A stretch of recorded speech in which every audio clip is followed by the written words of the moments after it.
Welcome to the Startup Grind.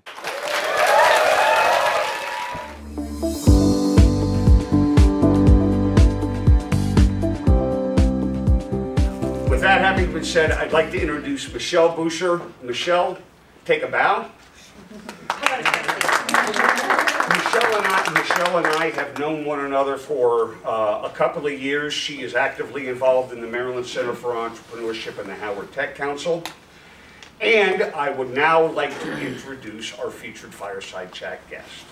And that is none other than Miss Danielle Tate, founder, CEO of Miss2Mrs.com. She's best-selling author. She's a columnist in a number of major publications. Please come on up.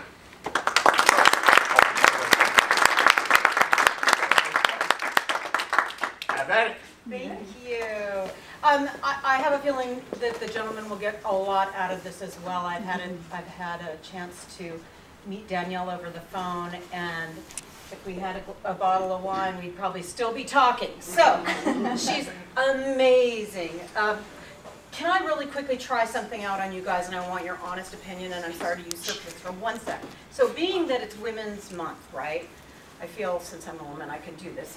I actually am launching a new business, and I wanted to just read my value proposition and get a yay or nay. Is that okay? Do you mind? Okay, and if it stinks, don't say anything. So the name of the company is Business Breakthrough Blueprints, and I help solopreneurs, entrepreneurs, and small business owners reach their next level revenue goals using a solid, proven 6-week, step-by-step program designed to eliminate analysis paralysis and help double revenues in 6 months or less. Okay, thumbs up or thumbs down? Thumbs up? No thumb, is there a thumbs down? You just hear a thumb sideways? Okay, cool. If you're not a thumbs up, I would really love to hear why after. Now, let me get to Danielle. Thank you for affording me that moment. I just, you don't get chances to talk to people very often. Let me talk about Danielle. First, I'm going to read you her bio, whether you like it or not, so that you know who you're dealing with here. So Danielle, across a decade of her career as an entrepreneur, she learned how to transform good ideas into successful businesses. And at age 25, she bootstrapped Miss2Mrs.com and grew it into a multi-million-dollar enterprise. As a young female founder, she noticed that a few business guides offered step-by-step advice to smart but inexperienced women. And so Elegant Entrepreneurs, which is her new book, which I hope you brought a copy of. Oh, good, yes, we're going to hold it up and pitch for you later.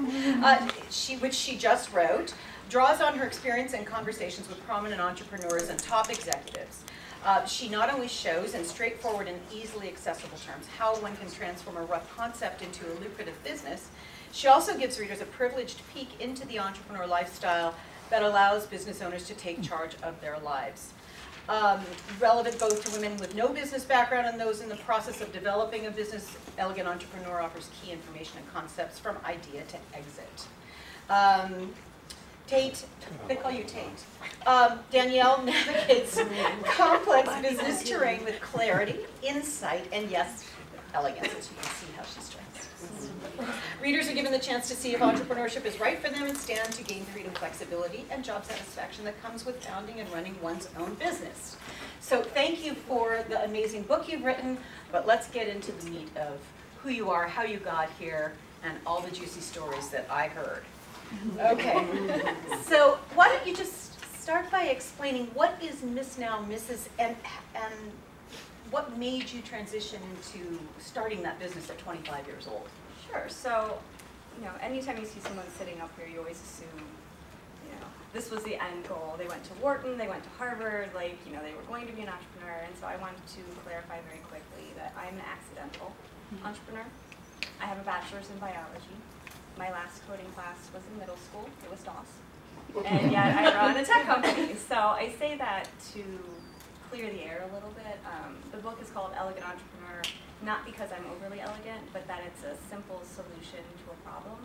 And the problem I saw was not enough smart women with business ideas were brave enough to start those businesses and to scale them past $1 million mark. And so as an entrepreneur, and a problem solver, I had to solve the problem, and that's where the book came from. So how I ended up being an accidental entrepreneur, I was the #1 sales rep for a Fortune 500 company. I was telling somebody earlier, I drove 1,300 miles a week, calling on various hospitals in the area. I was very, very good at my job. I was saving people from cancer, pulling in 6-figure salary at the ripe age of 23. And eventually I met this amazing man, got married, and decided to take a day off work to change my name. And super crazy, organized, driven person. So I had all of my forms, everything was paper clipped, I had my order, I had my MapQuest, because this was well before GPS or Waze. So I went to get my driver's license. And it took not 1, not 2, but 3 trips just to get my name on a piece of plastic. And I was so frustrated. I had burned an entire day of vacation time accomplishing almost nothing. And so I stormed home to my brand new husband, was like, there should be some sort of service, like TurboTax for name change. I would pay any amount of money to just not do this. And my husband is a very wise and thoughtful man, and looked at me and said, well, you should do that. And so, unlike the movies, unlike all the TV shows, I didn't just quit my job. I spent almost a year dual tracking, so working 60+ hours a week, and then evenings, weekends, and on fun holidays, bootstrapping and understanding and researching what became Miss Now Misses, which, if you haven't figured out from the problem, is an online name change service for brides. So we condense 13 hours of the name change paperwork for your Social Security, your passport, your driver's license, down to your banks, credit cards, gym memberships, into 30 minutes for $30. And so that is how I started into entrepreneurship. Well, so behind every good, successful woman, there's definitely, sometimes, a good man. Definitely sometimes. Definitely sometimes. Or another woman. Or another woman. Or a tribe of women behind her. You got it. It's never just you, right? So who were some of your early, was there anybody that like inspired you early on, either mentor or somebody that helped you with all of this? No, I did a really bad job finding mentors. The one person I could think of at that time in tech and in wedding tech was Carly Roney, the co-founder of The Knot, which is a very large wedding planning platform. And so, as a brand new entrepreneur, of course, I like weaseled my way through and got her email address and was like, oh, Carly, will you be my mentor? The answer was no.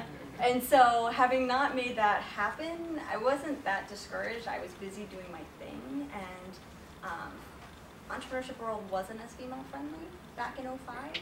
There weren't as many women, and so I sort of built my software company and small family very quietly in a corner. And it wasn't until writing this book that I plugged into this amazing network that has flourished and grown since then. So I looked up to Martha Stewart. I read the Martha Rules. That was my first business book.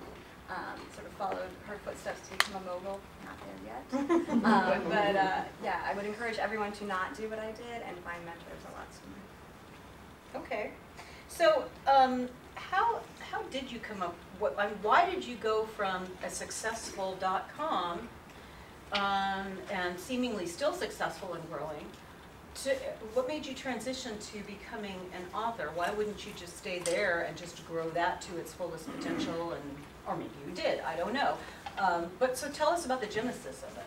Yeah, I think most people, including my family, had that question. To be a CEO and run a company and grow 30% annually takes a lot of dedication.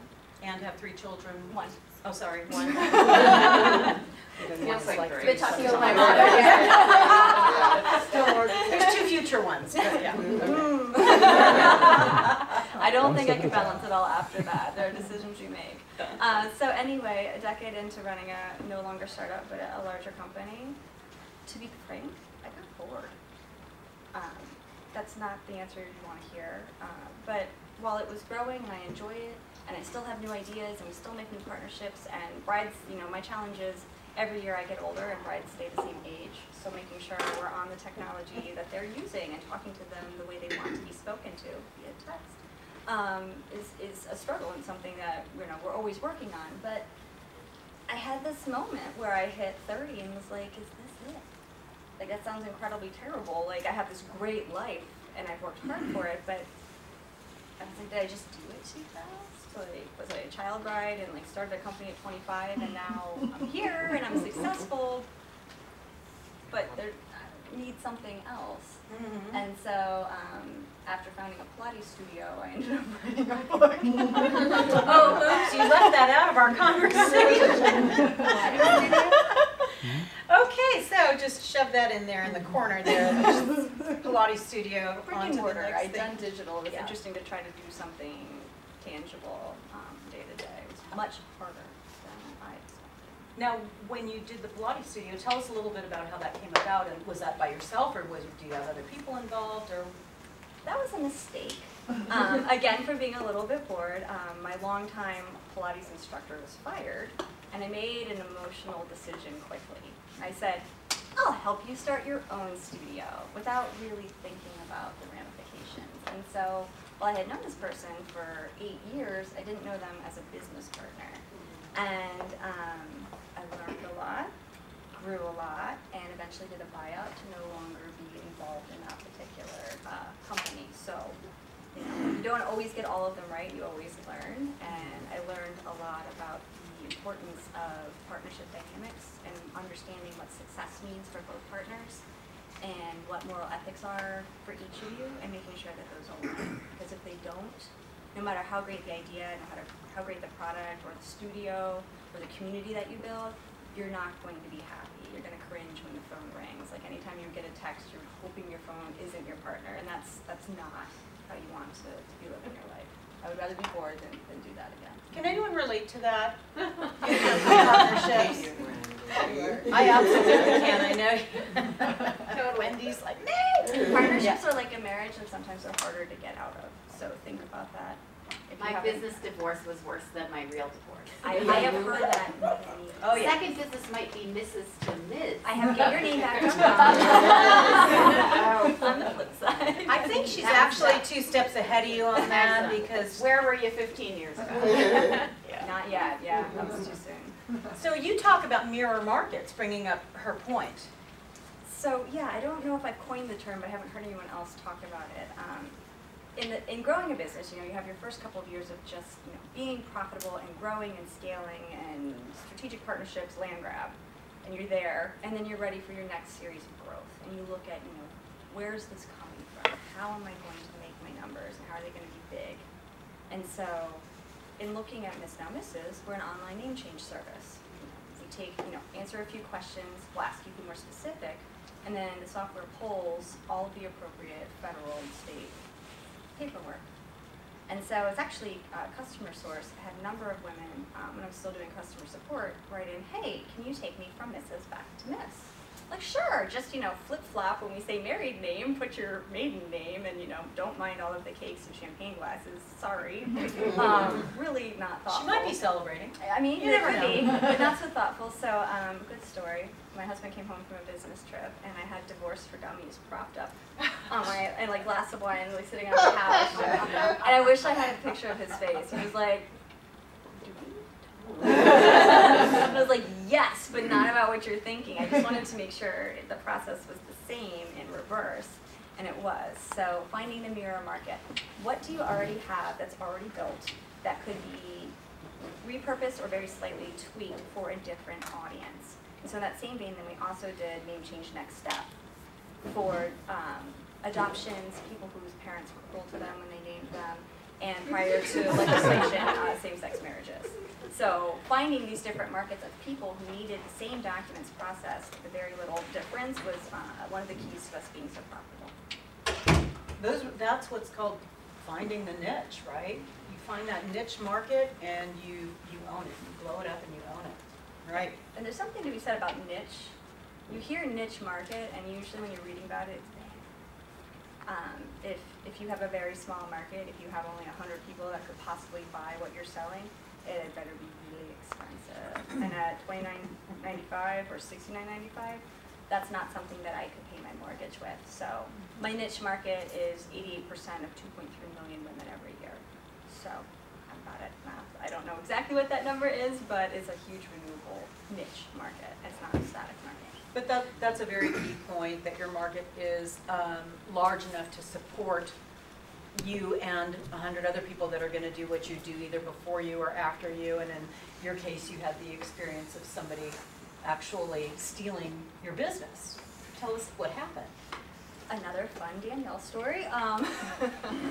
So a lot of entrepreneurs I talk to are really worried about talking about their business idea before it gets off the ground. In my personal opinion, a business is not worth anything until it's profitable. So by talking to people, by doing, consumer analysis, by understanding what the flaws are before you start, I think you're helping yourself. I'm sorry, could you say that again? I couldn't hear. Oh, sure. So what I was saying is, in the early days when you just have your idea, when it's hatched and you're super excited about it, a lot of people just want to hide that idea until they have it. Oh, well, when I have my first 1,000 customers, or when I've incorporated, I'll finally talk to people. The sooner you start talking to people, the sooner you're going to find the flaws and the fixes. And if you can do that before you invest a lot of money, you're a lot further ahead. So at the beginning of having an idea, I think you should talk to people about it. But as you start to incorporate and as you put together a website or build your product, you need to really think about terms of use and protecting whatever, identify the special sauce. Like, what is the thing you have that's different? What's the thing that makes your business thrive that somebody else might want to borrow? And so the story you're alluding to, I had a series of copycat competitors, I believe 7. So I'm this nice Methodist girl from Pennsylvania. I start my company. We're profitable from month 1. And I just thought this was it. Like, you just go and you build and you grow. And I had no idea that all of these different people would be like, gee, that's successful. Why don't I do the same thing? And instead of doing the research and building it myself, why don't I just log in and borrow all of it? And so year 2 of Miss Now Misses, I was faced with a competitor. I'm still not legally allowed to say what their name was, but they stole my logo. They logged in 717 times. Thankfully, our database tracks that. And then what made me the most upset was they stole my story. Oh my God. They said, oh, we're this couple who got married and there was nothing to help us, and so we made this great service. They literally cloned you. And I had been waiting to get to a certain size because I was afraid. And so I hadn't gone to the media yet. And so they scooped me on my own story. And I was mad. But I'm also a pretty level-headed businesswoman. And so I had 2 choices. I could choose to try to outmarket them. And I already had a lot of strategic partners, try to lock up the market and slowly squish them, or sue them. And after a lot of deliberation, we were too young to squish them. I needed more time with a monopoly to really get brand awareness and to really, this all of a sudden gave me the bravery to knock on the bigger doors I had been avoiding for partnerships. And so hundreds of thousands of dollars later, most of the revenue of Miss Now Misses that should have gone to growth went into lawsuits. I wrote some personal checks as well. I ended up 8 months pregnant, sitting in federal court on the witness stand. And I just remember sitting there, I'm not a sweaty person, just cold sweat just running down my back. And I was scared for my unborn baby, that I was hurting him with all of this stress and pressure. And on the flip side, I was really scared for my first baby, my company, that, in about an hour, I would know whether, all of this time and money and effort had been wasted. And so fortunately, court ruled in my favor, and that company had 2 cease and desist. So the moral of the story is use terms of use. So anybody using your product, your service, your website says, yes, I will use this, but I will not create a derivative work. If you need a really good one, if you're starting out, just borrow mine from Miss Now Misses. You're welcome to. I paid enough for it. That's the part she won't take you to court for copy. Take it. It's really good, too. But in the fine print of all those terms of use that we sign, every time we try to use something, you have to click on it. You have no choice, and nobody reads it, right? So I guess that's the easiest way to protect yourself, is you put anything you want in there, and people will agree to it just so that they can use your product. It's worth the investment, understanding what is most important to your business and safeguarding it as much as you can. Yep. So why do women, just getting back to the book for a moment, why do women need their own guide? What makes a female founder different than a male founder? What kind of characteristics? So I think we are different, just like men and women are different. We have lots of similarities and things that we're good at and bad at, and when you generalize, you always get in trouble. So I'm going to generalize. I think women entrepreneurs look before they leap, and that's usually a good thing. But you know, there's the glass ceiling in corporate America that's shattering, and entrepreneurship, I say there's this sticky floor. Women tend to find every single reason why they shouldn't start a company, but someone else would be better, or someone's more educated, and they don't start. But when they do, I mean, all of the statistics are in our favor. What is it? You know, we have 30% higher return on investment than if it's a male-led company from a venture capital point of view. So writing a book that addressed some of those hesitancies, and also, I think one of the other things that makes us amazing entrepreneurs is the fact that we are nurturers. Most of us, you know, have the capacity to be a mother. And any mother I know would do anything to keep her child alive. Anything. So when you have a woman entrepreneur, and her company is her baby, it's going to be successful because we just won't let it die. There's that level of connection. So serving the different brain and some of the different challenges and different strengths was something that I thought was really important. I looked for it. I read lots and lots of books to self-educate, but I never read one that was for a smart woman with a business idea without an MBA. And sometimes that could be intimidating. You, switching gears for a minute, how many people know about the Goldman Sachs 10K? Just a few people? Okay. Yes. Would you explain what that is? You participated in it with a couple other folks that I know, and that was quite an adventure. And you actually had some interesting things happen through that. But just tell everybody what that was and what you went through. Sure. I was not part of the founding committee of the 10,000 Women Venture. I can give you sort of broad strokes. What Goldman Sachs saw was that women entrepreneurs are the revenue generators of the future. And when you invest in women entrepreneurs, especially in emerging economies, those women give between 93 and 97% of their profit back into healthcare, their communities, and their children's education. On the flip side, gentlemen, although we love them, 67% in the same countries with the same investment.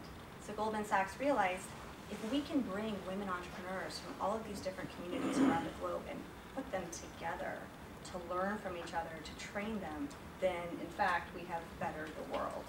And so I had the great opportunity to be part of roundtable discussions for the Goldman Sachs meeting in 10,000 Women meeting in DC.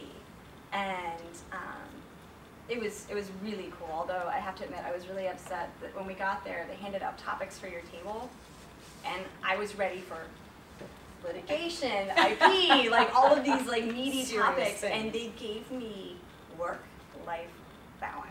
I was like, are you serious? Like, but it turned out a blessing in disguise because all of the women around this table were from vastly different communities, Qatar, Saudi Arabia, all over. And when you first put us together, we were all very, very different. But in talking, all of us were wives, most of us were mothers, all of us were entrepreneurs. And so in talking about the challenges and systems we use, we realized that while we looked really different, we were incredibly similar. And it was incredibly inspiring. Like one of the ladies at my table had been thrown in prison because she was a woman running a business, like all of these different things, and she was just still in there fighting. And so it made any of my tribulations as an entrepreneur seem very, very small. So it just gave me this all of a sudden worldview for women entrepreneurs. That's something that's kind of rare. Has anybody ever experienced anything like that? I mean, I certainly haven't. That's very unique. And I'm sure it builds into whatever it is you're going to do going forward. You have that perspective. In fact, you were sharing with me that there was a woman who wanted to be able to get your audiobook. So yes, so ideas, anytime you do something good comes out of it. And so through this conversation, all of these ladies were like, oh, I had just written my book. Like, we need your book. I was like, oh, it's on Amazon. And I'm like, we don't have Amazon. Oh, okay. I was like, well, you know what? I could just ship, like have the publisher ship a crate to you, like we'll work it out. The tax and tariffs, and then the fact that I'm in like a red dress on the cover, uncovered, was not necessarily a piece of literature that would be available to some of these people. And so, entrepreneur brain, I'm like, how do I solve this problem?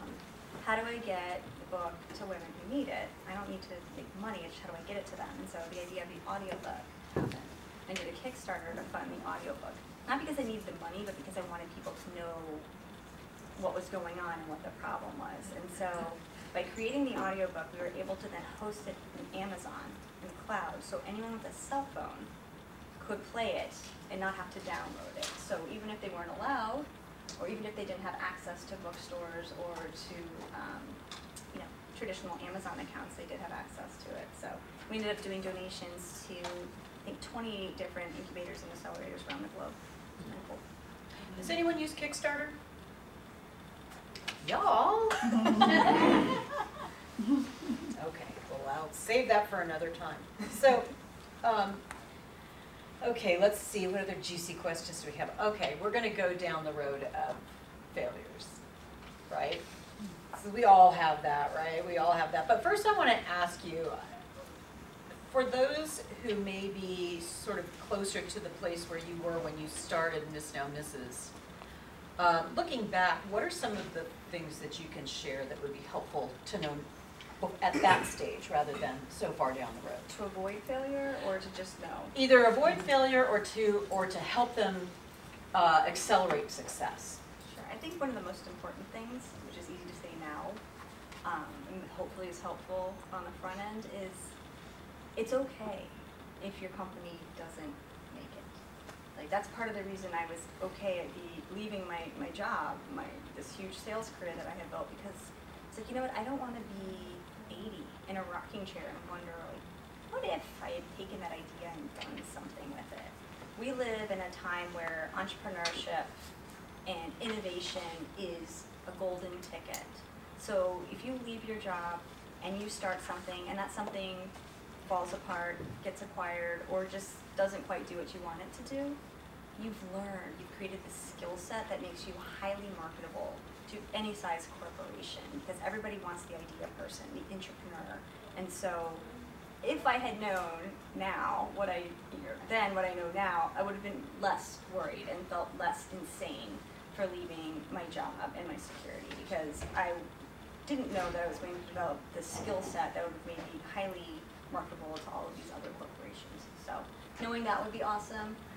Finding co-founders that complement your weaknesses. If you're both the same, it's going to be really fun, but you're not going to be the ideal combination for a successful company. So understanding, looking in the mirror, this is what I'm good at, this is what I can learn, and this is what's just really hard for me.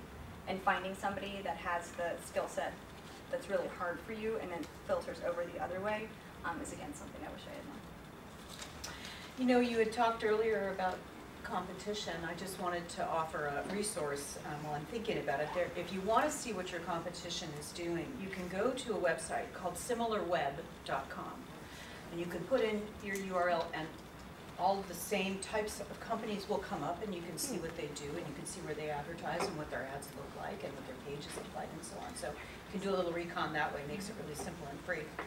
Okay, before we get to Q&A, I have to ask you to talk about what you did before you got into all that sales when you were going to medical school and where that led. My big failure. So I sit here as a cardiologist.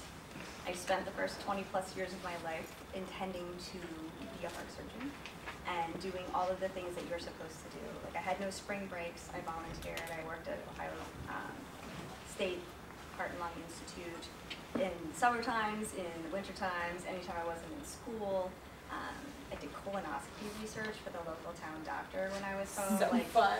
Yeah, anything I could do to fill in what I was supposed to do. And so not getting into school was my first really, really big failure. And I had two choices. I remember I was about to graduate and I was sitting on my roommate's couch and I was like, you know, I can go home to my tiny little town in Pennsylvania as a failure and like figure it out, or I can just make something work. And I of course chose make something work. and graduating into a recession. There weren't any research positions available, which is what my fallback was. So I put my little resume with all of my scientific research on monster.com and ended up being called by a recruiter and promptly was interviewing for a job selling Canon copiers. And I really needed the job, because if I didn't have the job, I was going to have to move back home. And I could not move back to Bedford, Pennsylvania, where everybody knows you, everybody knows your parents, and everyone knew I didn't get into school. So I'm sitting across the desk from this man, who was very nice. And Steve looked at me and goes through, and he's looking at the resume, and he's looking at me, and he's looking at the copiers, and he was just not It wasn't coming together for him. Yeah. And he was like, finally he was just like, he's like, what makes you think you have enough grit to sell a copier, honey? And I was like, well, this past summer I shaved several hundred inmates' groins before they had heart catheterizations. Speak up a little bit. I don't think they heard you in the back. I never tell the story. I told you, gentlemen, you like this. So my previous internship was doing heart catheterizations, which is femoral artery. And there was a very large prison population at the hospital I worked at. And of course you can't, as an intern, work on most people, but there are some gray areas with the incarcerated folks. And so my job was shaving their groins before surgery. And I was pretty cool about it until the serial rapist grabbed my wrist and told me that I was very pretty. And so having told that story to dear Steve, he looked at me and said, if you can do that, you can have the job. Okay, thank you, Danielle. And before I start taking questions, I just want to throw a quote out there that I really liked that Danielle had come up with. And I think it's in your book, is it? Yes, I have quotes on the front of each chapter. She I love does. quotes. And the one that I really liked was, never wish for it more than you work for it. Would you agree? Yeah. All right. Thanks, Danielle. All right. You must have questions. You've got to, even if it's about the groins. You've got to be asking. My mom didn't know that Tell story me until it more. was in the Washington Post.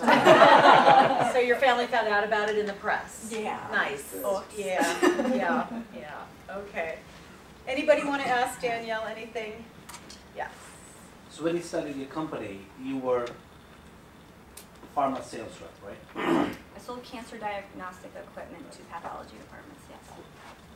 So did you think your company was going to be a hobby while you still made the six-figure income, or you thought your company was going to take off and you will quit your job and make this into a career piece? The second, I had done a lot of market research, like cobbling it together, looking at census data to see how many women got married. That was pretty easy. There's my 2.3 million.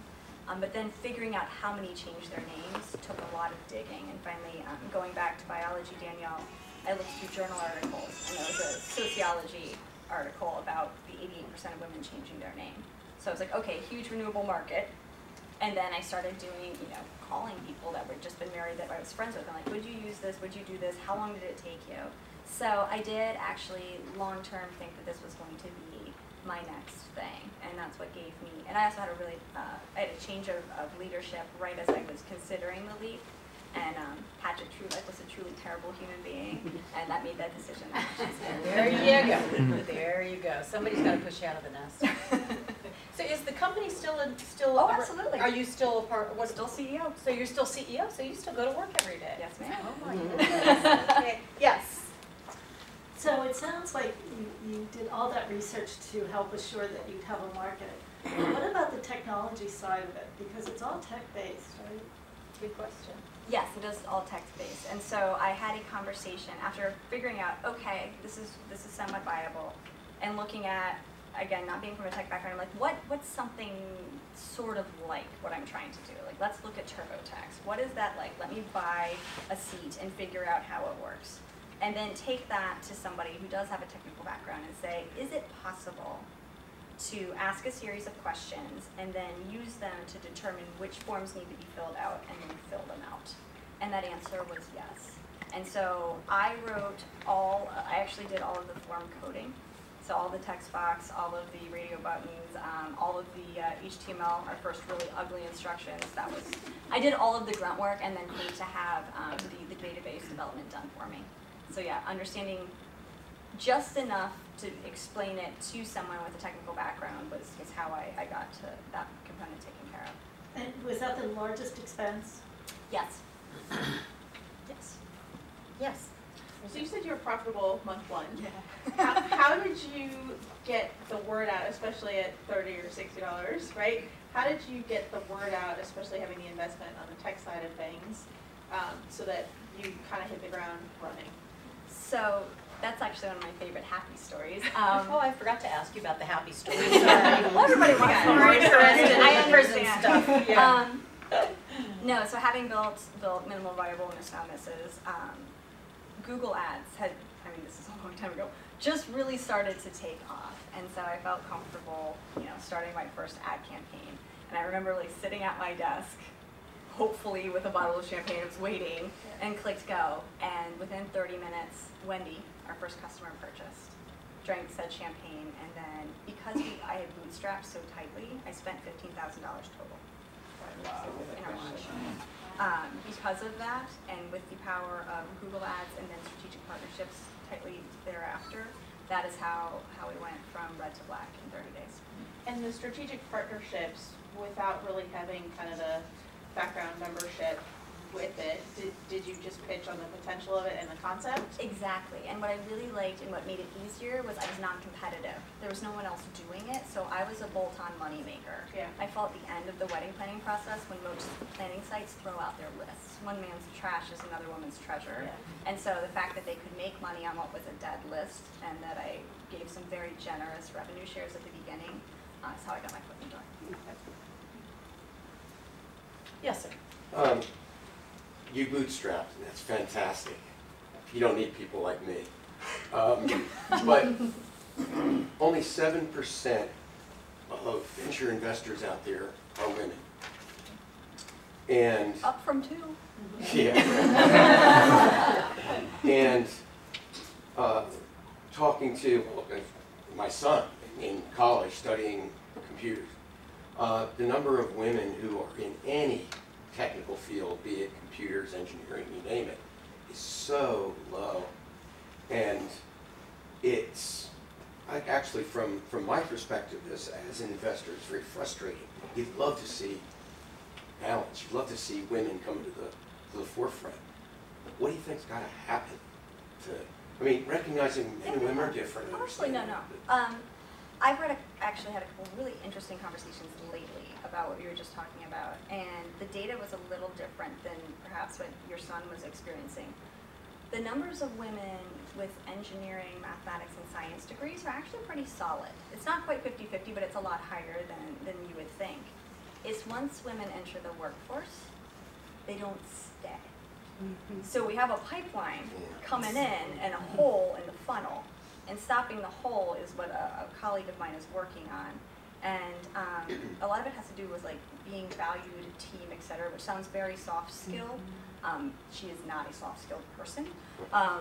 So there's a lot of data being crunched into it. But I think the fact that all of a sudden they're making, I'm always worried about Barbie because she upsets me, but they're making Barbies now of Amelia Earhart and of the women who helped launch the first space shuttle.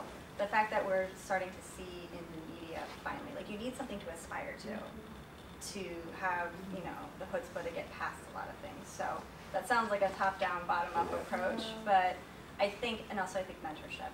I think I had never heard of entrepreneurship through college. Like that sounds so sad. I mean, I went to liberal arts school, but I had never really thought about who built businesses. I had never been exposed to women in business. So I think having women come in to, not preschool, that's probably a little young, write the books for preschool, but then start coming into the curriculum. Well, I wrote E's for Entrepreneur, and nobody's picked it up yet, but we'll get there. But I think having exposure early on to successful women and having a mentorship where when things get difficult, they have someone to talk to would be a help. I just wanted to piggyback on that. I mean, you'd be surprised if you look at this community, what we're doing in mentorship applications for women. And I agree with you 100%. I always say that it is the mentorship is the bridge between recruitment and retention. because women walk into the job, the workforce, the classroom, and nobody looks like them. And it's really important to help them sustain that interest. Did you have a question, Shannon? Yes. So as a potential customer, I'm getting married in September. Right? I think this is an awesome idea because I've been haunted by the idea of having to change. So can you just briefly explain the process, like, because I'm thinking about professional certifications I have, like, so does it entail getting all of that? It's exactly like TurboTax. So, you know, your social security card, your passport, postal service, your driver's license, voter registration. Those are all set forms, federal or federal, state or state, depending on your state. We serve all of those to you based on when you select your address. As you get into more specific things, we do have notification letters for banks, credit cards, insurances, mortgage providers, professional licenses, and use APIs. We have about 16 million companies and boards that we are able to ping to give you the information you need to submit that notification letter. So.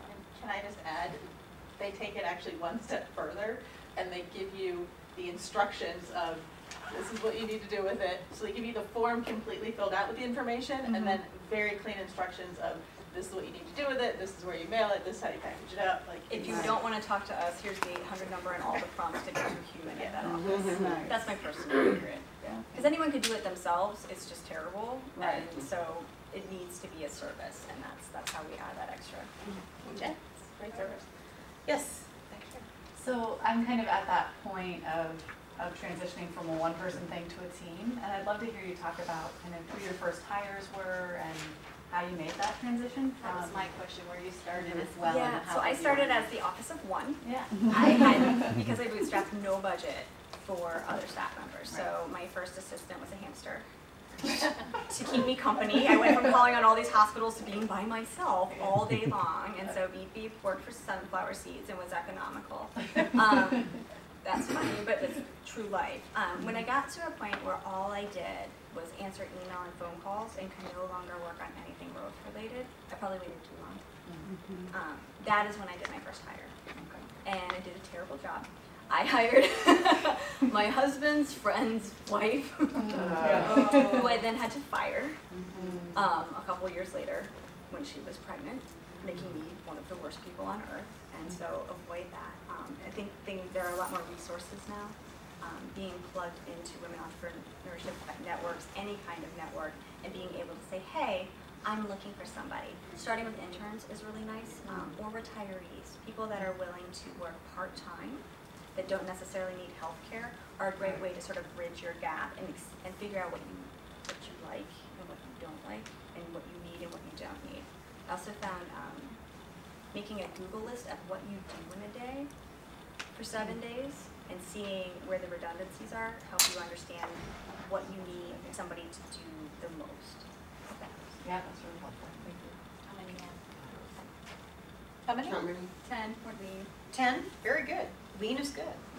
Yes, we have enough time for about one or two more, yes. Okay. And kind of I don't know, maybe a naive question, but I have 3 daughters. They're all preschool age. And we do have astronaut Barbies, and I try my best to sort of give them that. My question is about like the mentorship with young women entrepreneurs. You know, what I would think maybe my daughter's in a couple years, not at 5. Is it that you think the mentorship community historically was male dominated, or is it necessarily because it was male dominated, or there was no attention given to females? Because as a female entrepreneur, if you had a mentor who was a guy, you know, or is it just they weren't paying attention? Is it like you're looking for a female mentor, or just attention from a mentor? Question. I think I've had friends who have male mentors that have been incredibly helpful to them. So I'm not saying it must be a woman mentor, but there is something to be said for an aspiration. Like, you know, a couple of my mentors, I was like, I really don't want to be a balding, aging, like 80-year-old guy, no matter how smart he is. Like, we don't have the same life, and we don't have the same overlaps. We have a lot of things that I can learn, but having women to not only support but to aspire to sort of spans that gap. So any mentor is good, and I don't think you should have just one. I think you need them for various facets of your life and of your business. But yeah, finding for your daughters eventually a community that they can join, or girls who code, find other friends. I was gonna say, yeah, that's what my friends sister that are did like that. with my niece. There are a And lot they of have really STEM cool camps. Yeah, And she I've did already that been, really early. believe me, I'm Okay. already That's researching awesome. that. We're almost out of time, Brian. I know you had, is it a quick question? Quick question. Okay. I think. Uh-oh. We'll see. My question's quick, depends on the answer. I'll be quick. So, looking back when you first launched, started, clearly did your homework, product research, market research. When you look back now, was there any unexpected lesson learned, roadblock? Where did you need to pivot? What did you learn from that? The lawsuits, like the copycat competitors, was not, it sounds very dumb, was not something I was prepared for, and really, pushed us off the rails growth-wise for 2 years because all funds went to fighting.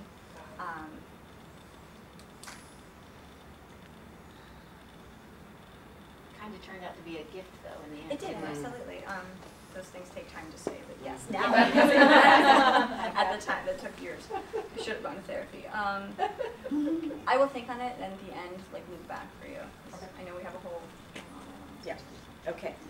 Yeah. Do we have enough time for one more? Last one. Okay. Yes, sir. Where are you going to be in 5 years? Well, I'm working on my second book. Somebody asked me this, and there were cocktails involved, and I said I wanted to be the Mother Teresa of women entrepreneurs. So perhaps I will be somewhere amazing, helping communities of women entrepreneurs not only change their communities, but their global economy. Danielle, thank you. You're amazing.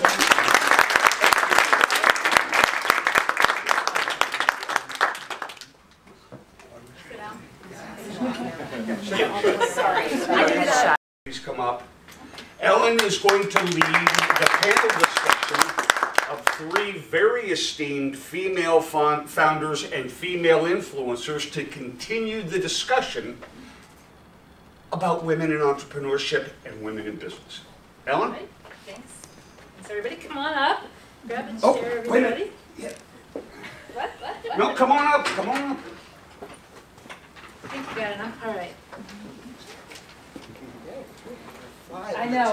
Wow. Ready. Is it okay? Yes. It looks like you're going to eject. I know. I'm gonna Don't lean forward. I'll catapult myself into the audience. Goodness. It's a whole different ball game from there. Yeah.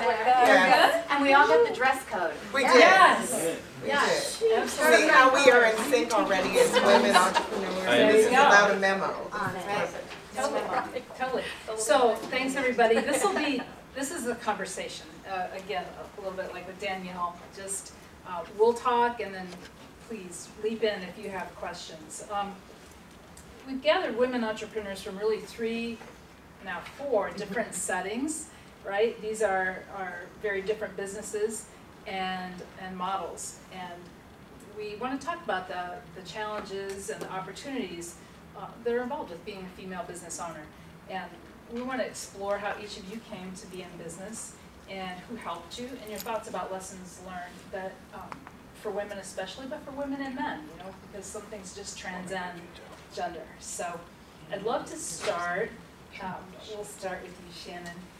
I'll give a brief biography, and then I'm going to ask each of you to fill in, as I will call it, the prequel, right? So their bios are all about their owning their business and how great the businesses are, but I want to know what happened beforehand. So Shannon Tate, right here to my left. Shannon is in the, can we call you a solopreneur? Yes. Is that the right word? That I'm is learning this correct. word. Founder and CEO of Deep Roots Consulting, which is providing life coaching, consulting, facilitation, and training, and also, not to be outdone, she's also president and CEO of the May Be Foundation, which is a community-based nonprofit, and it's changing lives of African American students who have lost a parent or a guardian by providing emotional and financial resources. So very cool, Shannon Beasley Tate. Okay, then Suzanne Magee comes from a different place totally. And is it Bandura? Is that the right way to say it? Yes, Bandura. Okay, so I'm learning that one too.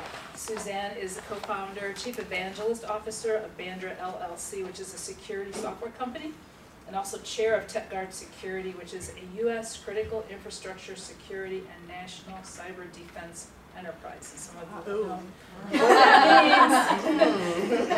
means. We're talking Russia. I know. In 2013, Suzanne established Bandura, a wholly owned subsidiary of TechGuard, to commercialize the polywall technology with associated 50 patents issued or pending, positioning for the growing global security software market. So welcome, Suzanne. Thank you. And then Danielle, we've met. And then Wendy Baird. Wendy is president and creative director of Insight 180, which is a branding agency for B2B advisory businesses. She's been advising companies on branding, positioning strategy, named development, identity, messaging, design, and marketing for more than 25 years. And your business has been in Ellicott City for all 18 of of those. Yeah. Awesome. Wendy is a survivor of the Ellicott City floods. Yes. So, Oh my God. Yes. Yeah, more power to you. So I'd love for you to start and just talk a little bit about what led you into your consulting company. Just give us a little idea of what led you to this place in your life where you're at. Okay, well, good evening, everyone, and I'm excited to be here. I think I'm on the other end of the spectrum from Danielle and excited about being a solopreneur. I think that as women, sometimes we want to be as big as Oprah. I've envisioned myself on stage or being interviewed by Oprah, just probably like anyone else in the room. But at the same time, I've had situations in my life that made me go, okay, why am I starting a business again? I have a great career, which is my full-time job in the federal government. I work in substance abuse and mental health, and if you've watched anything on television, the opioid crisis has taken over everything. But I've considered myself a grassroots bureaucrat. And I think that kind of came together for me because there was a lot that I could do as a federal employee, but then there were other things that I couldn't do.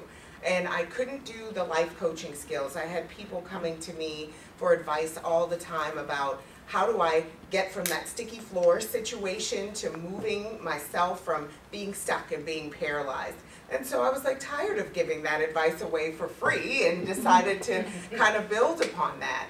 And I think it really started for me back in 2014, and my mother had passed away a year or so before that, and I was really in a period of grief and loss and trying to figure out how do I reinvent myself. I was in the middle of a marriage that was really fledgling at the time and ultimately ended, so I was too scared to really leave my full-time job, not having the support of another income to help me take care of my 2 children, which at the time were preteens. They're teenagers now, so 2 teenage girls in the house, that's really fun. It's a job within itself. And I think that I wanted to have something to help other people that may be grieving from any type of loss, whether it was the loss of a job, loss of any type of relationship, loss of a parent like I did, and I felt like it was a place for me to really expand on the substance abuse and mental health background that I have and counseling background that I have to help others. And so I really started the business, which our motto is to dig, cultivate, and grow. And I wanted to help people individually and organizations as well to really dig behind an issue of why they're feeling stuck, why they're feeling they can't move forward, and then take those things and cultivate some new opportunities, some new ideas. I'm a really resourceful person, so I wanted to take the partnerships and the people that I knew in the community that could help move them forward so that they could grow. So that's really what the premise was behind the business. And so from there, I generated a lot of clients individually, but also in businesses and with faith-based organizations, and would start just hearing more stories about people's loss. And so that really catapulted me into writing my own book called Get Your Head in the Game, Life Lessons Learned from My Mother Through the Game of Basketball. And so I've built on not only what I was doing in the business, but taking the grief and loss that I experienced and really transforming that into a way to marry and metaphorically talk about my mom playing basketball, I played, my daughters play, and talk about those lessons that I learned from her being a coach for me, and also using that in my coaching business and helping people with those life lessons. But as usual, I couldn't stop there because I apparently have more hours in the day than the average person. And I was just getting such big generated interest in what the book was about and what leaving a life of legacy was. And since my mother passed away 2 weeks after her 69th birthday, I was like, you know, there's a lot of life that we all have to live. And so I wanted to talk more about how to help others. And I felt like an orphan at 40 when my parents were both gone at that point. So I really wanted to take that and go into developing the Maybe Foundation, which just started this past year, and I'm really excited about this nonprofit. Never ventured into being someone who wanted to do a nonprofit, didn't understand anything about that world, but I felt like there was a gap and a hole that I could help fill and give back, and this is my way to be able to do that. And Maybe actually stands for my mother's initials, Mabel Alice Young Beasley. And I felt like if you could maybe help someone move from point A to point B, if you could maybe support someone and give them the help that they need, that they would have success. So that's generally how I started all of these ventures that I've started. I think she's going to be on Oprah. Sorry. I know someone in the audience that was on Oprah. Ooh. Connection. Yes. Not pointing, but yeah, it's working. Yes. Suzanne, how about you? I know that you've got quite a story that predates Bandura. So. Boy, I can relate to so many of the stories that we've already heard today, but mine starts probably when I was 2. And my parents, my dad loves to tell this story. I don't know that it's that flattering, but I would not stay home. He was an intern in a medical program. He's a guy, he got in. And he, so we were living in campus housing, and he said I would just go out door to door and just ring the doorbell and talk to people, and they never knew where I was. So I think I'm a natural cold caller. So, you know, you just got to go with it, right? So I've always been, I guess, an extrovert. So anyway, that has served me well.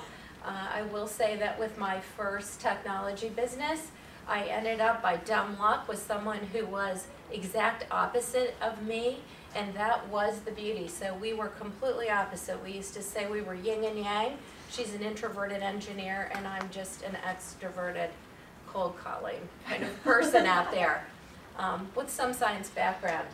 So anyway, so from there, I did a variety of things. I did an entrepreneurial college route and just couldn't center on one particular thing. All that later served me well. I studied communications. I studied biology. I studied advertising at one point.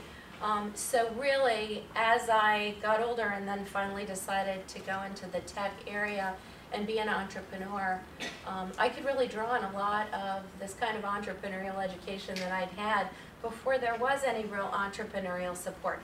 And I'm really a senior citizen here, so I have a 2-year-old grandson, and my children are grown, so now, and I'm divorced.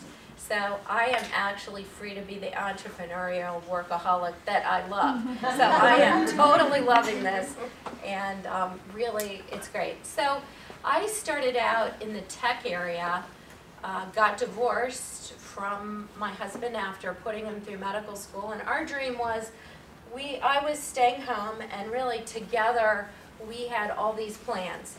And all of a sudden, his nurse was far more interesting than my wanting help with bathing children. You know, I'm sure it's a two-way street there, but for whatever reasons, he decided that that would be a better path for him. And so now I'm going, okay, now what am I going to do? So I guess I was in my early 40s and decided I'm going to go back to school. I got into technology. And then I took my first job working for somebody else in the late 90s, and then told that group, it was a small entrepreneurial company, they were putting websites up in 1998, 99, and they were going to take credit cards, and I found out about a security organization, some of you know cybersecurity, it's called SANS, and they do a lot of training now, and it's world-renowned. I found out about it, and I found that, you know what, we need to think about the security that we're doing, and that was in 1999. So early 2000, they had no interest in that, and I said, I'm going to go start a company And they said, well, good luck. I said, well, I want you to know because I'm going to leave you and I'm going to do cybersecurity. It was called network security then. And they said, good luck. And I said, I'll see you at the top. So those are my parting words. So anyway, I went down into my basement and I did all the wrong things. I quit my job and then I went to apply for a loan. They don't give loans to people who are unemployed. So that didn't work very well. So that was in the year 2000. So really learning from the SANS organization that there was a call from the White House to secure the critical infrastructure of the United States. And it was going to take a public-private partnership to do that. That most of these infrastructures, you're talking the financial systems, the healthcare system, even things that operate agriculture and our utilities, and our military now more and more on all functioning and controlled by the internet. So we need to work together with ideas because the Army, Navy, Air Force, and Marines are not going to be able to secure us. We're still struggling a bit out there. So I said, you know what? I'm going to found a security company with that mission. And that company is TechGuard Security, and that company exists today and is growing. I'm the chairman of that company. We developed some technology in part with the Department of Defense, and we spun that out to bring it to the commercial sector in Bandura. And I was the chairman of that. I brought another woman into the CEO position at TechGuard. This last year, we just got a bench that team gave to all the executives, and it said, when women support women, amazing things can happen. So that was just really a surprise. It wasn't that intentional, but anyway. So then spun out Bandura, and now we are bringing that technology, which is a firewall's firewall. So firewalls were never designed thinking that a refrigerator could attack a network. Right? Everything has an IP address. Your Nest, I mean, all these things, and they can be harnessed by the bad guys to launch attacks at networks. So there is only about 3% of known threats that a firewall can handle. So this huge problem exists. That's our niche. We filter all that stuff out in front of a firewall, and it's starting to take off. So really excited about that. So that's my story. A lot of failures along the way. We're going to hear more. Wendy, how about you? Sure. So I still haven't decided what I want to be when I grow up, but I always wanted to be a singer, and I am still on the side. But I started in nonprofit work, and I was a salesperson, and I did all kinds of things. I majored in communications, but had a music scholarship, so a voice scholarship, go figure, and took every art class I could. It turned out that communications and art turned me into somewhat of a graphic designer. And I did sales. I'm definitely an extrovert, love to talk to people, and I think that's probably what's helped me grow my business. But 25 or so years ago, I decided that I wanted to have a child, and I quit my job, and I started a business. But the thing is, I had a second income to fall back on. I was married at the time. And also, the work that I had been doing, I worked for a place called Downtown Partnership of Baltimore, which is still around, and actually we still do a lot of their graphics now, but I was their PR and marketing director. And because I was doing a lot of graphic design work and communications work through that job, the companies that were involved in this quasi-public partnership called and said, who does your newsletter? Who does this? And it's like, oh, well, I do. And yeah, I could do some freelance. So I did have some freelance clients before I started, so I wasn't completely stupid. But then I got a part-time job with a landscape company doing their PR and marketing while I started my business. And it took off. And that was about 8 years where I was working out of my house, and I had a part-time employee. And then I found a partner, similarly, someone who was exactly the opposite. Like it was like we made a whole person, we said. She was very, it was great because I really needed someone to rein me in sometimes. I tend to be the big person, idea person, talk to people, figure out what their vision is, bring it back to the office. Well, she was the one who said, whoa, wait. And she would go linear on me, and she would figure out the process to make it all work. So our titles, we thought we were so cute back then. Our titles were, I was principal and possibility and she was principle and practicality. And then, like all good marriages, ours ended in divorce. No. So I bought out my partner in 2015. She wanted out, and it was time, and it was clear. So not fun. We as against the, I highly recommend everybody have a really great written agreement. You know, we're thinking 2 women will get along. It'll be fine, no problem. Ooh, it was hard. It was probably tougher than my divorce, really. But great things came from it. And even with the flooding in Ellicott City, I have a team of 5 now, and we do brand consulting and design. It turned out that we were doing a lot of graphics, but we learned this thing called branding because we had a lot of startups or companies that had been around for 2 or 3 years come to us, and they didn't know what even their positioning should be in their business. So we found that we were actually doing a ton of consulting, asking those deep questions about, well, you know, what are your core values? And, you know, we were probably in the early side, one of the businesses that was all about authenticity. It's like, why do you want to look like someone else? Let's be you guys. If you guys wear jeans to the office, don't have a website that shows suits and ties. So we developed a process that we call the 180 positioning process, and we help brand and rebrand companies that have been around for a while. We rename them, we position them, we do their websites, we do their logos, we sometimes do their social media and blogs if we know enough about them. That's great. So that leads me to ask a question. You know, we've talked a lot about the challenges of starting a business, period. What makes women entrepreneurs different? Can you zero in, any of you, on the things that you feel make you different from your counterpart who might be a guy who started this business? I'll take a stab at that. I think as a woman of color and an African American woman in business, I think I've always seen women run businesses in some way, whether it was in their kitchen, in their basement, selling pies, selling cakes, babysitting someone's child and end up having 10 in there. I think that it's just what I've seen in the community. But I think what makes it different is how you take something from your kitchen and believe that you can grow beyond that into a bigger business. So I think that that can be a challenge for women, and a lot of times women of color, because then it's maybe you don't. Even when I was married, I was the breadwinner, and so feeling like how you balance, how you take money out of your own personal nest egg to grow your business when you've got to feed children and got to take care of the household, and then ultimately divorcing as well, and now really feeling like, how do I grow this if I'm not able to get a loan? Sometimes that may be a little more difficult. Have a great credit score, but it doesn't mean anything if people make determination just based on how you may look that you're not a good risk to take this type of loan on.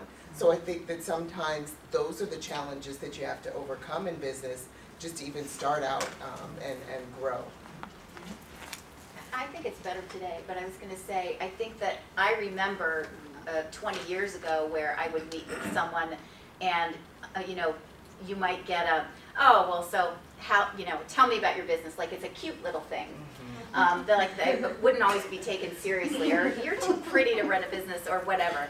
And, you know, even in the last couple months, I remember going into a business setting, was the only woman there, and I met most of the people, few better than others, and so there's a few people who I know them very well, I can give them a hug. Some people we handshake, it's a handshake.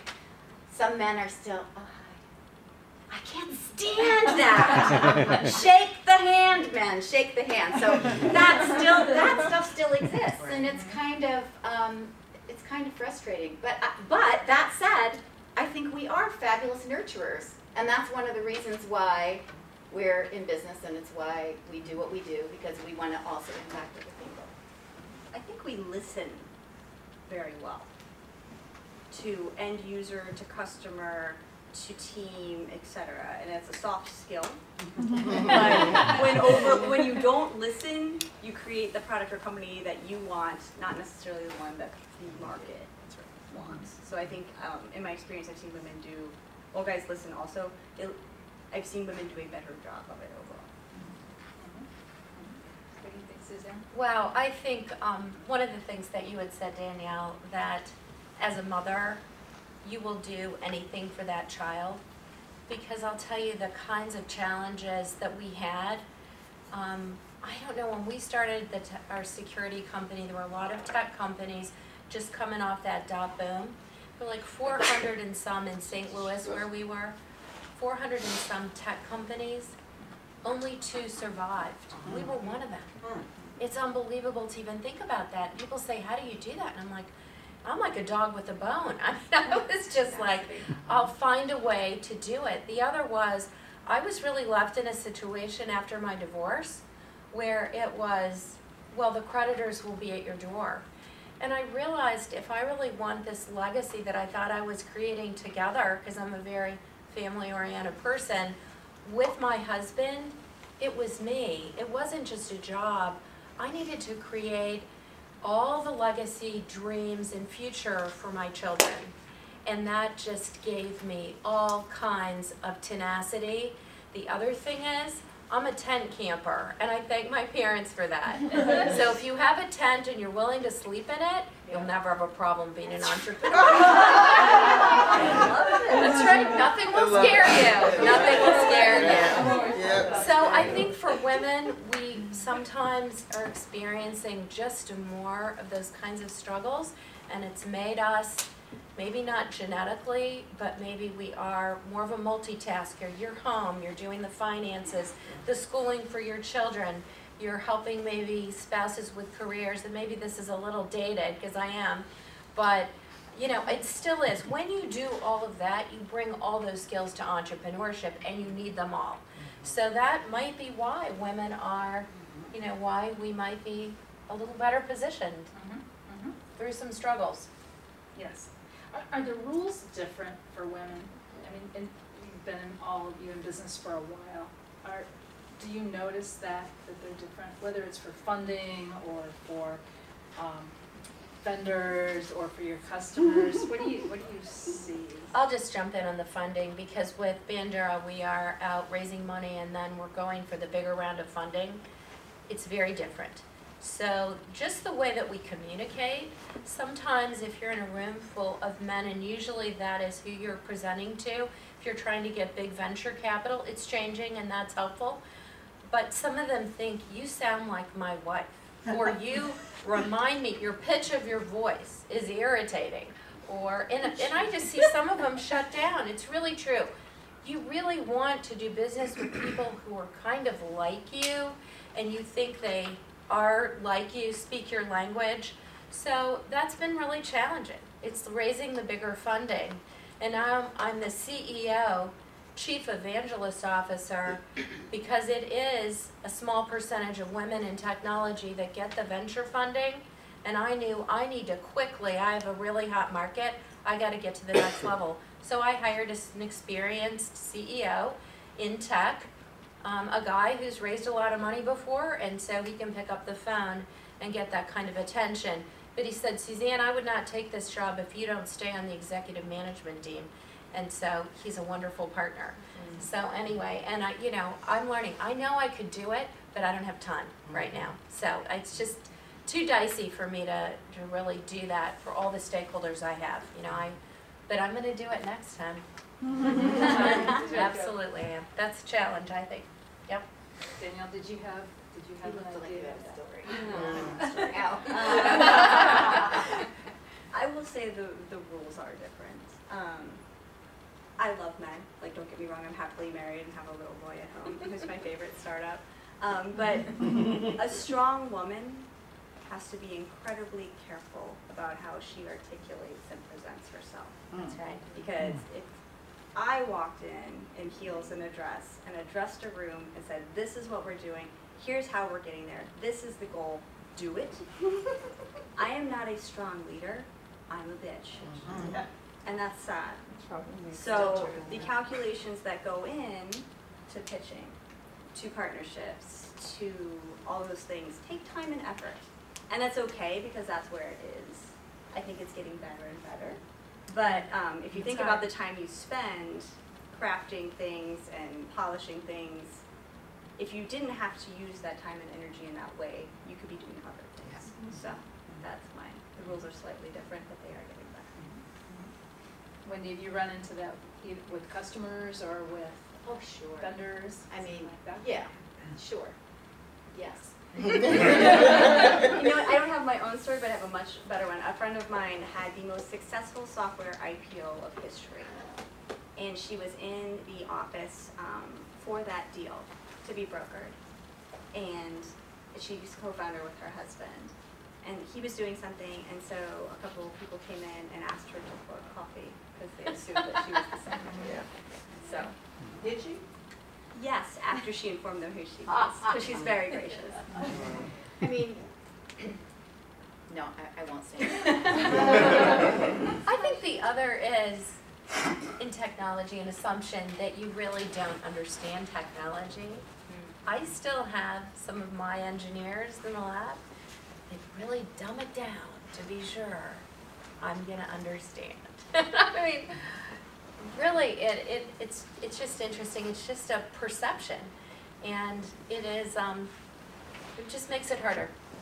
So I think that's part of it too. And I think, as you said, you want to be gracious. You also want to try to meet people on a level, and you need to bring them in. So you don't want people to feel like they're on the outside. So that's one of the things we need to be careful as women.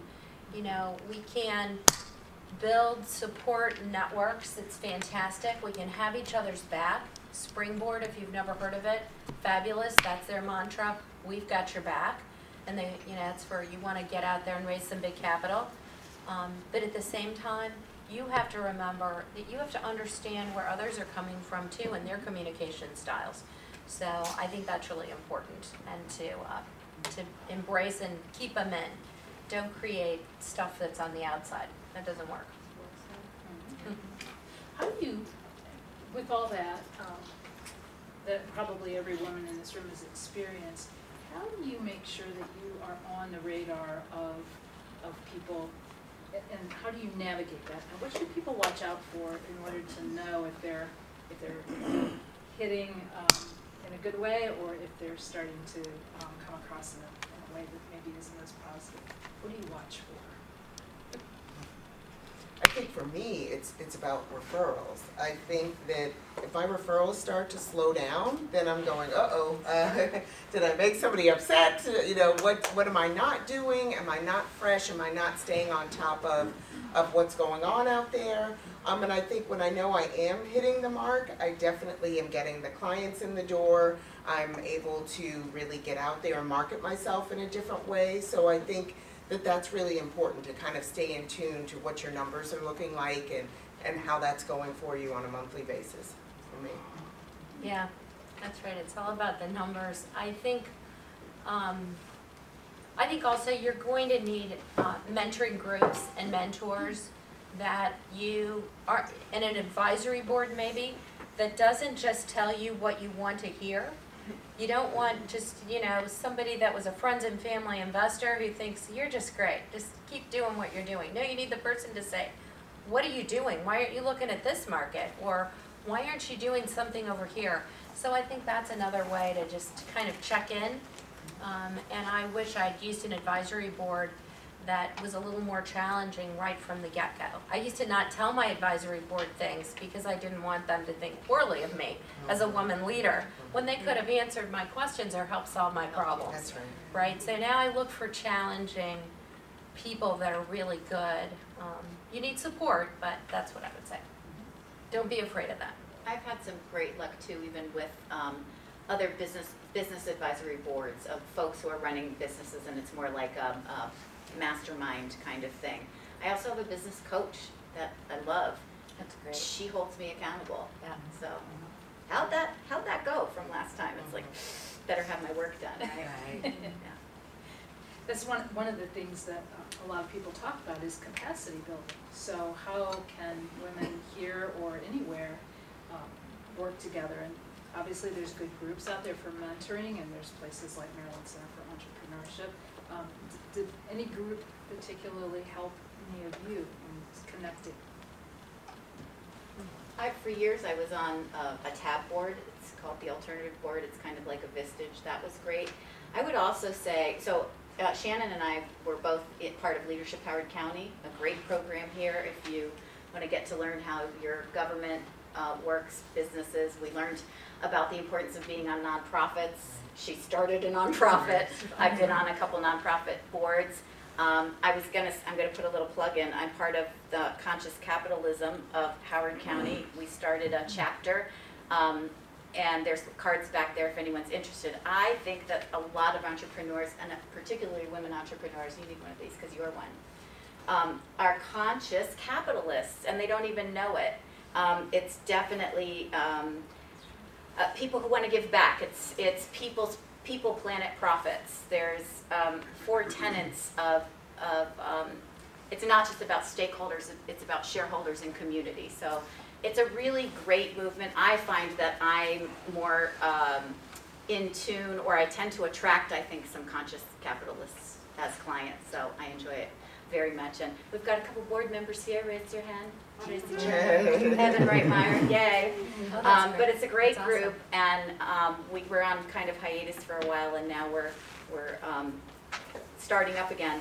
But I think serving on boards and nonprofits, I was part of the Howard Tech Council. I was on the board, and I'm an advisory business, and of course I use technology, but what was really interesting, I think that I was part of the effort to recruit more women and to recruit more people of color. And it's like, we need representation everywhere. And I think that's how we can help when we serve on boards and things like that. I'll say ditto. I did the exact same thing. Someone told me that long ago, just to get engaged and do some sort of voluntary board position in the community. And if you really look at large, maybe Fortune 500, even Fortune 50 companies, who's on the United Way board? They're all on each other's boards. This is how business is done. And they network by being in this kind of voluntary kind of positions. But then you will also learn how a board runs, what makes a good board, and when you need your board, you'll know how to do it, and you'll know how to do your presentations and what you need for your board. But I tell you, there's nothing like it. You do something for someone else's charity or what they're doing in the nonprofit world, and you've got instant people that want to help you.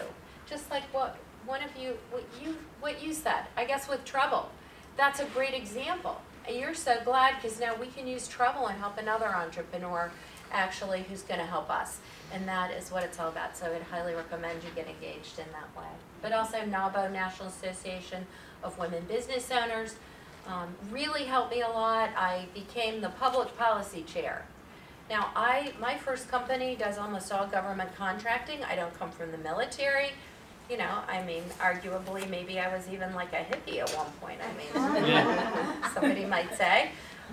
But really, I think it's that kind of organization gave me the opportunity to say, I'll go and how do you brief congressmen and senators? I did it locally at the state level, and then I did it in Washington when I started TechGuard Security.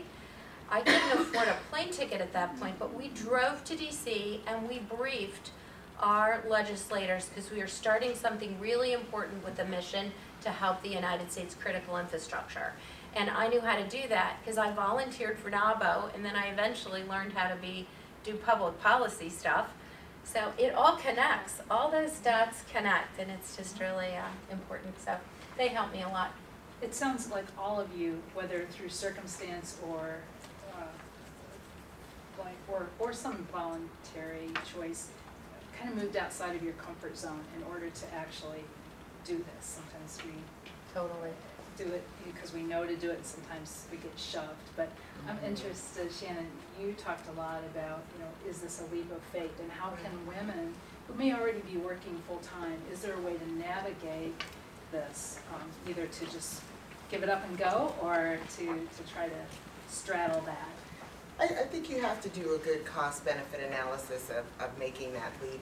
Everybody, just even here on the panel, has a different story, a different way we've entered our business ventures. But I think that the big understanding of where you are financially, how it will affect your family if you're making this change.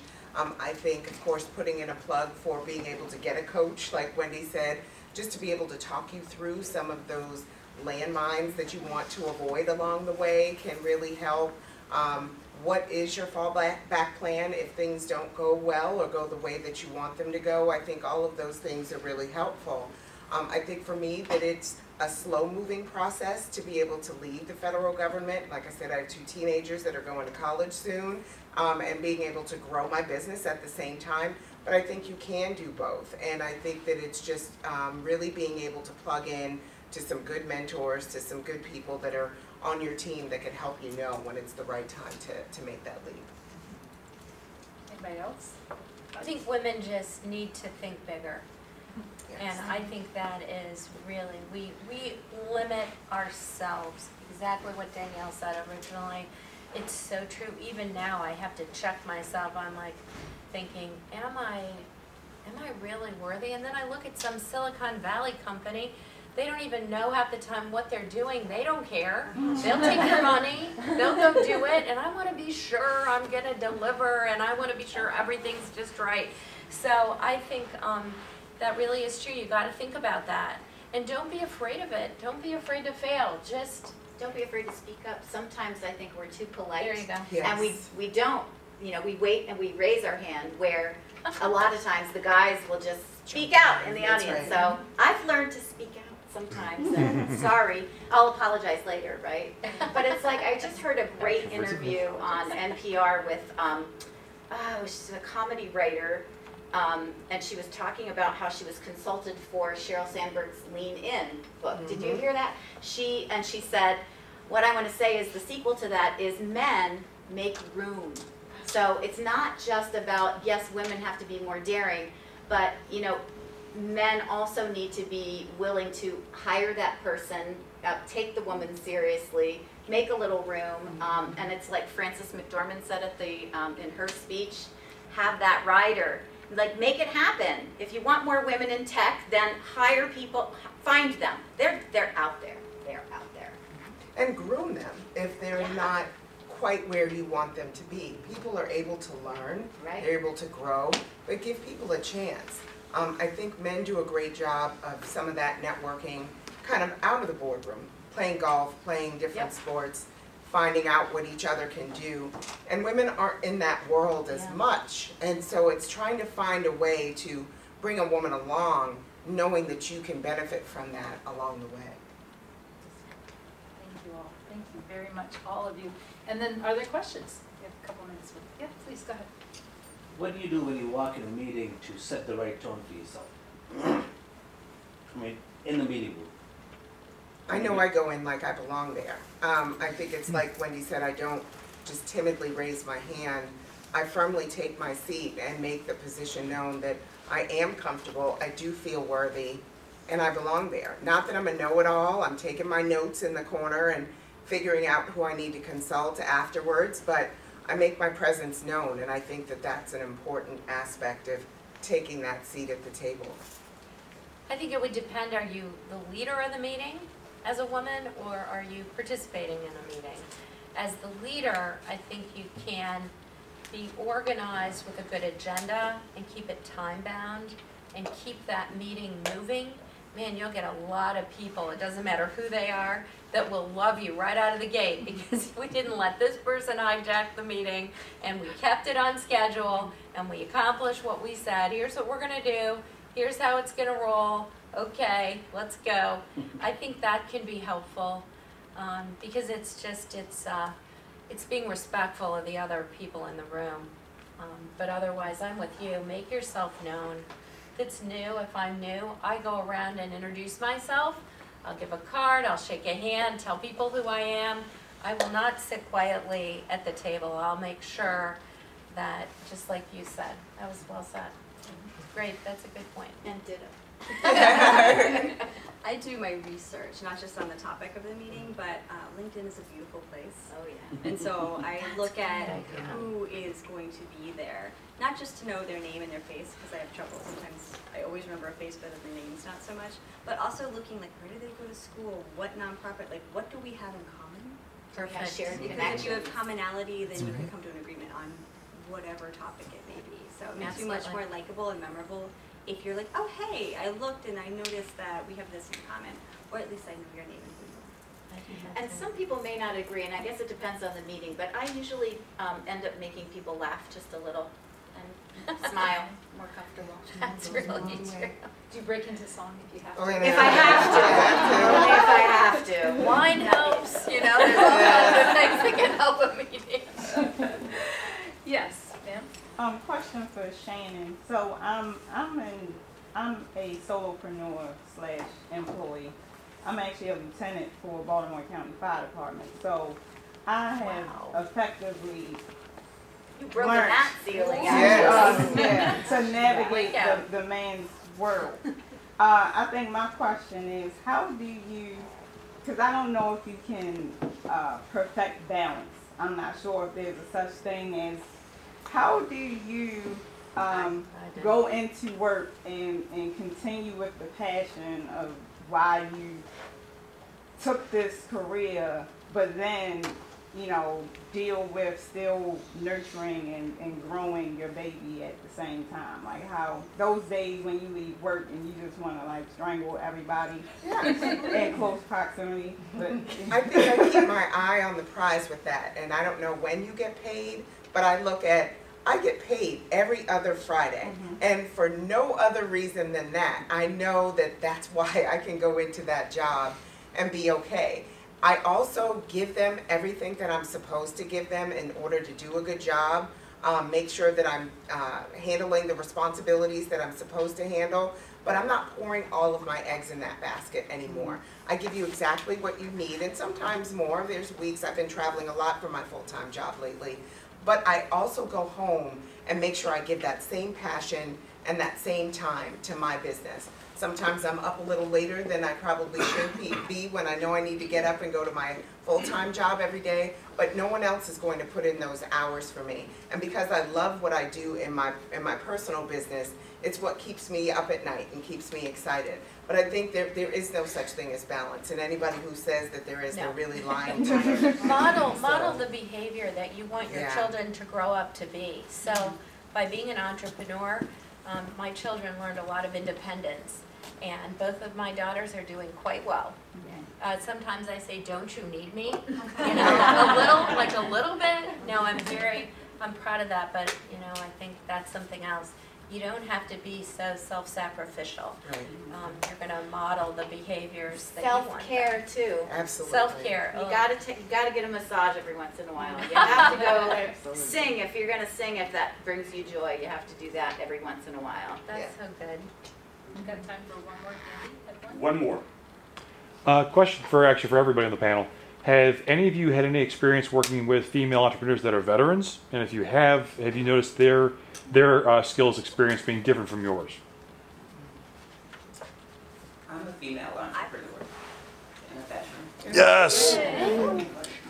I think I have a lot of veterans that work in the cyber area. They come with their clearances. They're already cyber certified oftentimes. I just find in general there is a respect for authority. There is a lot of discipline that is really helpful. But sometimes I think it's harder for veteran employees. I've had to work with them to say, we're entrepreneurial. You can break that mold, right? So you don't just have to talk to this person above you. No, communicate across the board. So sometimes you have to undo some of that. That's my experience anyway. So, but man, some of that discipline, skills, yeah, I admire that. I wish I'd had a little more of that. Still do. Yeah, it's amazing. The Conscious Capitalism just had Dog Tag Bakery come and speak, which is a veteran-owned business who works with veterans to help them become entrepreneurial. Great organization. Check out. Grab one of these. Check it out. This is not my business. This is what I volunteer for. There in the back. There you go. That's perfect. Yeah, you too. All you guys. Yes. So we're at time. So thank you all for Thank you. conversation.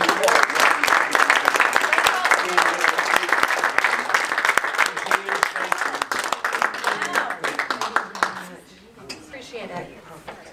Ellen, thank you so very much for chairing this and for doing it.